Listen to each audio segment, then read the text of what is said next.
नमस्कार दोस्तों, आज की कहानी एक आध्यात्मिक ज्ञान से जुड़ी हुई कहानी है। भक्ति बिना पूरा जीवन व्यर्थ है। एक छोटी सी कहानी, प्रायः आपने सपने सुनी ही होगी। एक ज्ञानी नाव में बैठकर नदी पार करते वक्त नाविक से अपना ज्ञान का बखान कर रहा था। ज्ञानी नाविक से कह रहा था कि तुमने पढ़ा नहीं, तुम अनपढ़ हो, इसलिए तुम्हारा तो 1/4 जीवन बेकार हो गया। तुम्हें अमुक बात का ज्ञान नहीं, इसलिए अब तो तुम्हारा आधा जीवन ही बेकार हो गया है। एक छोटी सी कहानी जो आपने सुनी, उसके बाद नाविक ने कहा, तुम्हें किसी भी बात का ज्ञान नहीं, अब तो तुम्हारा 3 हिस्से का जीवन पूरा बेकार हो गया है।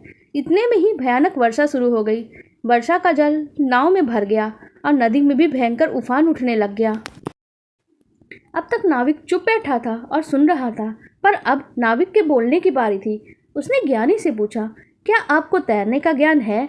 ज्ञानी ने कहा, नहीं। तब फिर नाविक बोला, तब तो आपका पूरा जीवन ही बेकार हो गया।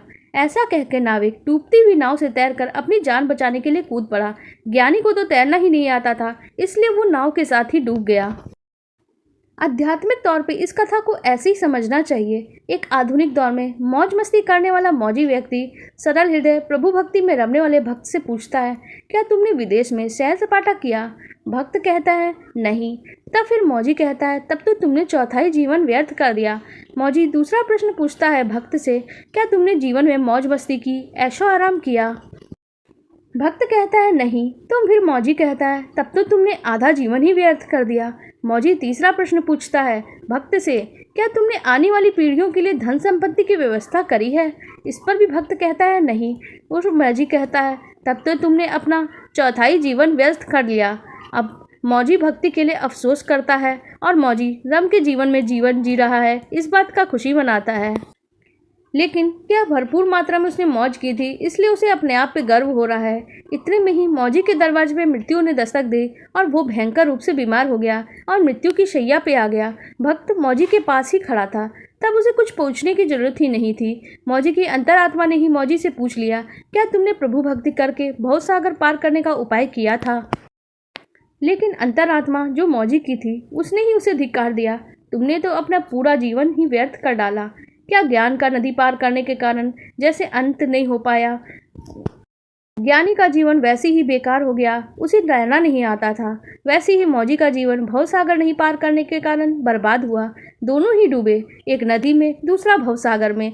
मनुष्यों की भी विडंबना यही है। मानव जीवन की कला तो अच्छे से जीता है, जीने की कला आती है और उसी तरीके से प्रभावी तरीके से उसे अंजाम भी देता है वो। लेकिन उसके बाद क्या? उसके बाद के प्रश्नों से वो अछूता रह जाता है। शायद उसके बाद की तैयारी करना ही भूल जाता है। जीवन जीने की कला तो जानवर भी जानते हैं, पर मृत्यु के बाद की व्यवस्था, आवागमन से मुक्ति और श्री कमल चरण के शरणों में आश्रय, परमानंद की प्राप्ति सिर्फ और सिर्फ मानव जीवन में किए हुए प्रयासों से ही संभव हो पाता है। और ये प्रयास भक्ति का है, जो प्रभु से जुड़ने का प्रयास है। जब हम प्रभु से जुड़ते हैं, हम अपना बनाते हैं, तो हम भवसागर पार करने के लिए खुद को सक्षम बनाते हैं। प्रभु के प्रिय बन के मृत्यु के बाद भी जीवन अच्छा जीते हैं और ये स्वर्णिम अवसर हमें मानव जीवन में ही मिलता है। इसे गंवाना नहीं चाहिए। न जाने कितने योनियों के बाद, कितने कर्म फल के बाद, कितनी यातनाओं को भोगने के बाद मानव जीवन मिलता है, और इस जीवन को यूं ही गंवा देना, ये तो कैसा ही होगा। ये तो सोच कर ही मानव जीवन का सर्वश्रेष्ठ उपयोग हमें करना ही चाहिए, वरना ना जाने कितने जन्मों के बाद फिर से हमें यह मानव जीवन प्राप्त होगा। आपको हमारी ये ज्ञानवर्धक कथा कैसी लगी, आप कमेंट सेक्शन में जरूर बताइएगा। धन्यवाद।